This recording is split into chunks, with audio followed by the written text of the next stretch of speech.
رسول اللہ صلی اللہ علیہ وآلہ وسلم نے فرمایا، مہمان اپنا رزق ساتھ لاتا ہے اور میزبان کے گناہ لے جاتا ہے۔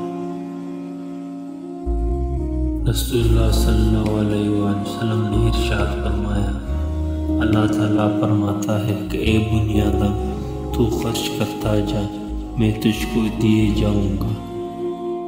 رسول اللہ صلی اللہ علیہ وآلہ وسلم نے فرمایا، مریضوں کو کھانے پر مجبور نہ کرو، کیونکہ ان کو اللہ تعالیٰ کھلاتا پلاتا ہے۔ رسول اللہ صلی اللہ علیہ وآلہ وسلم نے ارشاد فرمایا، اللہ کی قسم، اگر اللہ تعالیٰ کی رحمت نہ ہوتی تو نہ ہم ہدایت پاتے، نہ صدقے دیتے اور نہ ہی نماز پڑھتے۔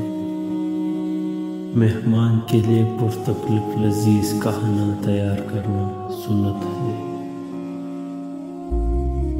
رسول اللہ صلی اللہ علیہ وآلہ وسلم نے ارشاد فرمایا، مہمانداری 3 دن کی ہے، اس کے بعد صدقہ ہے۔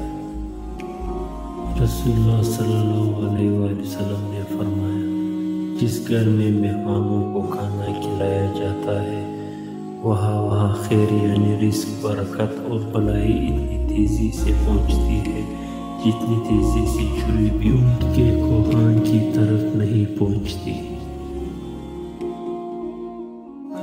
صبح سویرے کام شروع کرنا، نبی کریم صلی اللہ علیہ وسلم نے ارشاد فرمایا، میں نے اللہ تعالیٰ سے دعا کی کہ یا اللہ میرے امت کے لیے اس کے سویرے کے کاموں میں برکت عطا فرما۔